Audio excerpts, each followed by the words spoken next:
Hola a todos y a todas y bienvenidos a la biblioteca. ¿Qué tal estáis? Yo soy Marta y tal y como os prometí la semana pasada, hoy os traigo el resumen de lecturas de este marzo asiático que ha sido mi primer marzo asiático. Antes de empezar os recuerdo que me podéis seguir en mis redes sociales, especialmente en Goodreads y en Instagram, donde yo os he ido enseñando todas las lecturas que os voy a reseñar y que si os interesa el contenido os podéis suscribir a este canal.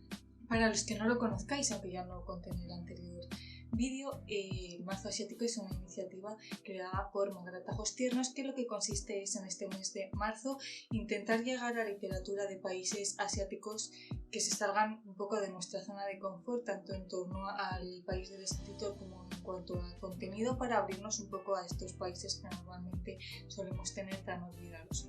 Para este mes he conseguido hacer 5 lecturas de marzo asiático, estoy muy contenta. En torno a cuánto he leído en total, solo ha habido 2 o 3 lecturas que he leído un poco entre medias de estos libros para tampoco avasallarme mucho, y además he tenido la gran suerte de que la biblioteca municipal de mi barrio fomenta mucho la literatura asiática y tenía un gran abanico donde elegir, así que por suerte he podido como escoger lecturas que quizás si hubiese tenido que comprármelas no me habría atrevido a leerlas, porque se saben mucho de lo que estoy muy acostumbrada a leer y no estaría segura de si me van a gustar, pero pues aquí me he arriesgado y en todas ellas he salido ganando. De estas 5 lecturas, de la primera ya os he hablado porque es Sputnik, mi amor, de Murakami, y cuando hice el vídeo especial dedicado a Murakami os hablé de ellas, así que nos la vamos a saltar.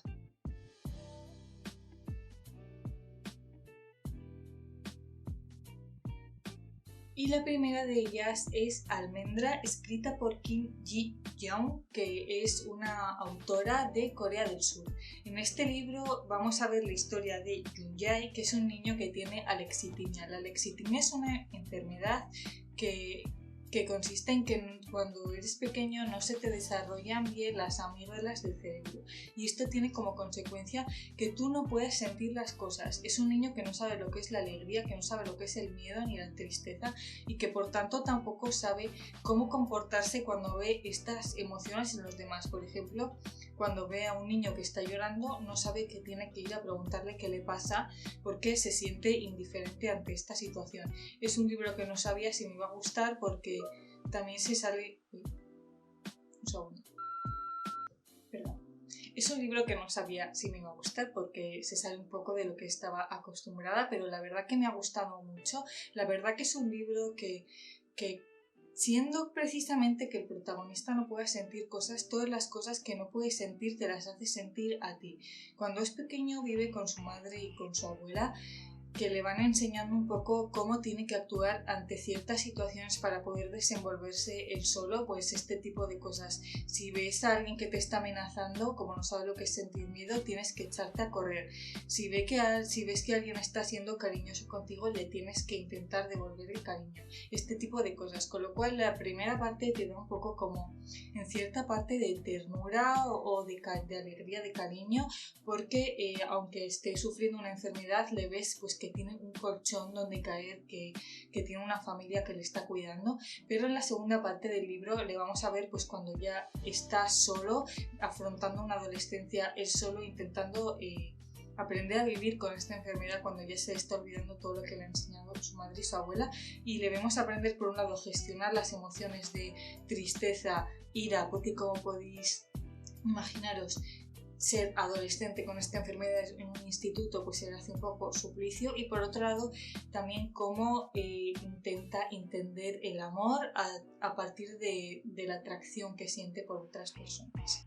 A mí es un libro que me ha hecho sentir muchas cosas. Esta segunda parte te hace sentir mucho el dolor sientes como dolor por la incapacidad que tiene de sentir las cosas, por ver la cantidad de cosas que te está perdiendo, porque al final esta enfermedad es real, y que además también aprendes, aunque sea el libro que tiene menos contexto asiático, por así decirlo, pues ves cómo es el día a día en Corea del Sur, en una casa, en una escuela, un día en general, y por esta parte también me ha gustado mucho. Además, ojalá pudierais verla porque la portada es preciosa, no solo por la foto que ya la habréis visto, sino que tiene un tacto muy bueno y la edición también es muy buena, así que la primera lectura fue un éxito total.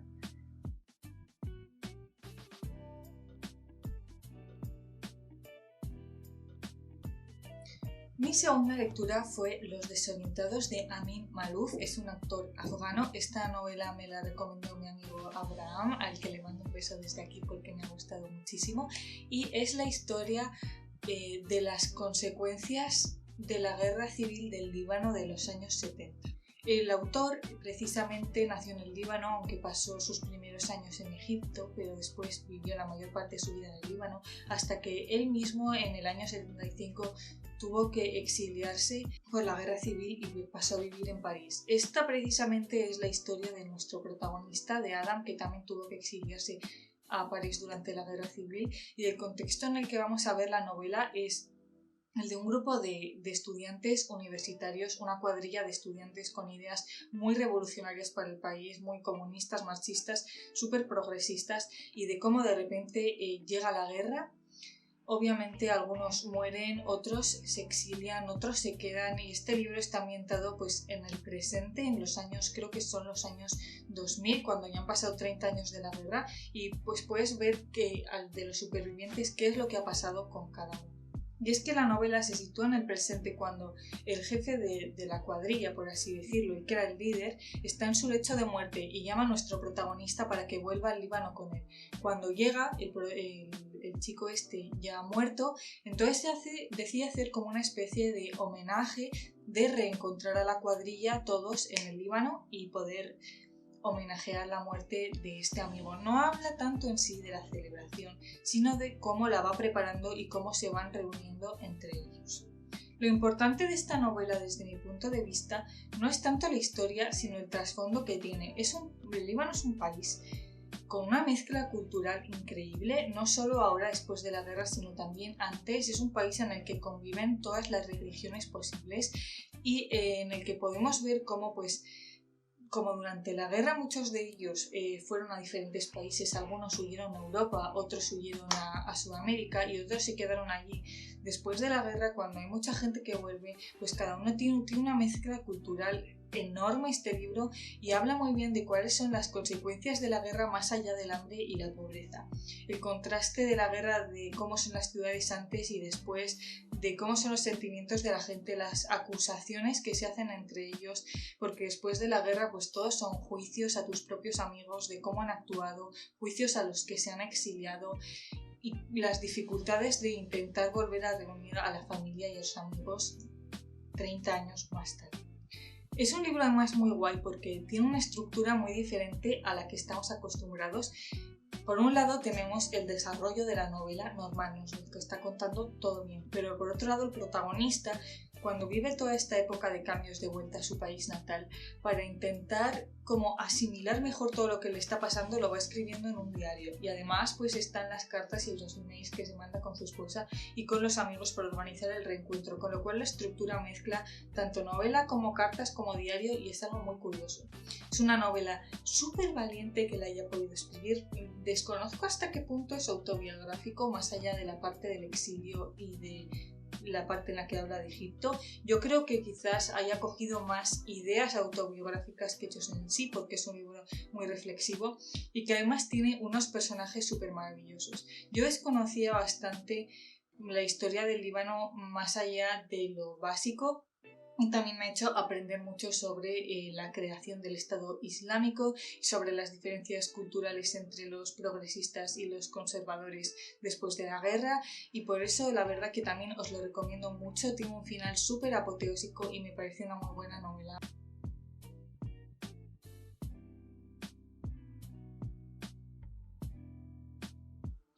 Después de esta novela un poco, no voy a decir dramática, pero obviamente pues es bastante triste, leí El cielo es azul, la tierra es blanca de Hiromi Kawakami. Es una escritora japonesa y es una novela romántica japonesa que nunca había leído y me ha gustado mucho. La protagonista es Susiko, es una chica de 38 años, muy solitaria.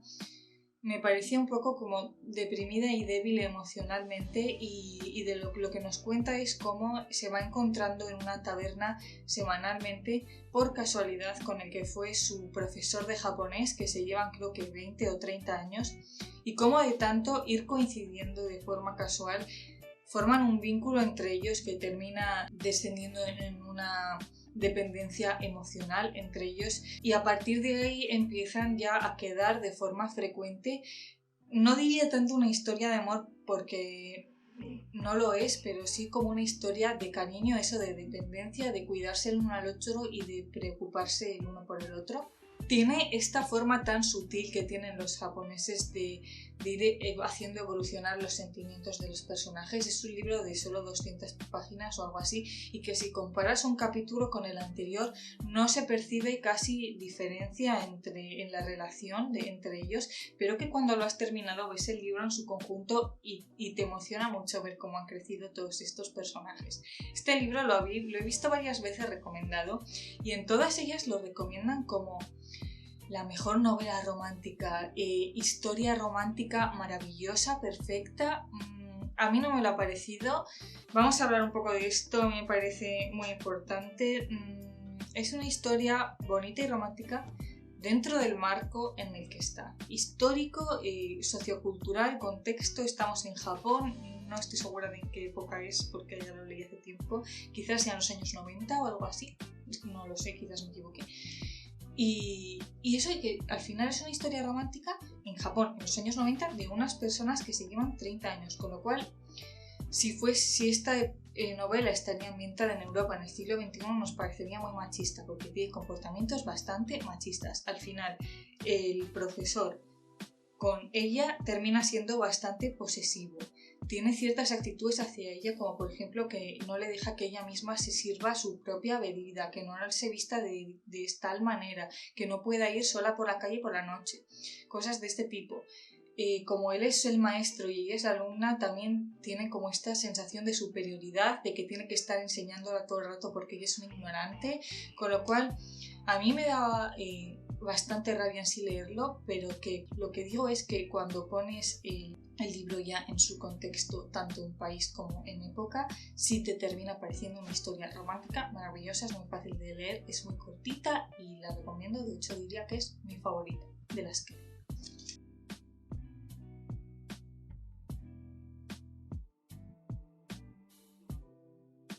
El último libro que he leído para este marzo asiático ha sido 1000 soles espléndidos de Khaled Hosseini. Este sí es de Afganistán y nos cuenta, bueno, para los que no lo sepáis, es el autor de Cometas en el cielo, que yo creo que es una novela que todo el mundo conoce, pero que esta es aún mejor, si se puede, se ha superado en todos los aspectos. En esta novela vamos a ver lo que significa ser mujer en Afganistán entre los años 60 y los 2005-2010. Tenemos como protagonistas además a dos mujeres, cada una de un estatus social muy diferente. La mayor de ellas es Mariam, es una harami, es decir, que esto implica ser hija ilegítima de alguien importante. En este caso su padre la tuvo con una de las criadas que había en casa, y Mariam nace viviendo con esta madre en una chabola abandonada en medio de la nada. Y la primera parte nos cuenta la historia de su vida, de cómo tiene que hacer frente a su vida cuando ya no está su madre, lo que significa ser pobre, que tu padre no te quiera, estar literalmente abandonada y tener que casarte con un hombre que no conoces básicamente para poder comer. Y la segunda mujer, nos la presentan en la segunda parte, es Laila. Tiene un contexto social totalmente diferente, ha tenido la suerte de poder nacer en una familia cuyos padres se quieren y también la quieren a ella, la permiten ir sin burka por la calle, la permiten educarse, aprender a leer y escribir, vamos, cosas que aquí nos parecen mínimas, pero que allí era un salto gigante. Tanto la historia de Mariam como la historia de Laila terminan siendo muy trágicas, porque así era Afganistán en esa época, y finalmente en la tercera y cuarta parte tienen que aprender a convivir juntas porque viven con el mismo hombre, y es una historia que te desgarra cuando piensas que ya no la pueden pasar más cosas malas. Terminan pasándolas, y aunque ellas siempre mantienen un tono de esperanza en el libro no es muy dramático como tal, porque ellas dos mantienen siempre esta esperanza y esta fe en que las cosas van a terminar saliendo bien.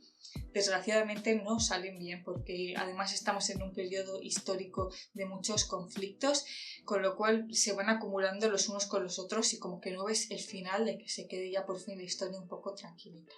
Como digo, también permite ver muy bien toda la historia de Afganistán en esta época. Tenemos en primer lugar la época más pacífica, digamos, en los años 70 está el golpe de estado militar, tenemos del 70 al 78 los años de la República, después vienen los años del comunismo y el marxismo, después vienen los años de los talibanes, con lo cual podemos ver cómo es enfrentarse a todo esto siendo mujer a todas las diferentes épocas históricas.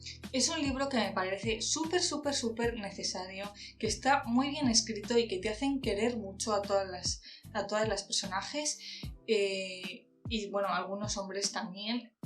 No voy a hacer más spoilers de la historia, me parece muy necesaria que la leáis y que comprendáis a estas dos mujeres, porque aunque la historia termine medianamente bien, porque esto no es un spoiler, la historia real de Afganistán termina relativamente bien. Al final hay mucho que avanzar y mucho por lo que seguir luchando, así que me ha parecido un libro muy necesario en ese sentido. Estas han sido todas las lecturas que he hecho este mes. Podéis contarme por comentarios si habéis participado en esta iniciativa o si habéis leído en algún otro momento lecturas asiáticas que os hayan gustado, porque aunque esta iniciativa sea para este mes, hay que seguir leyendo literatura asiática y no olvidarla el resto del año. Así que si os ha gustado alguno de mis libros también lo podéis leer en el futuro y me lo contáis por comentarios. Y esto ha sido todo, pasad una muy buena semana y yo os mando un besito. Adiós.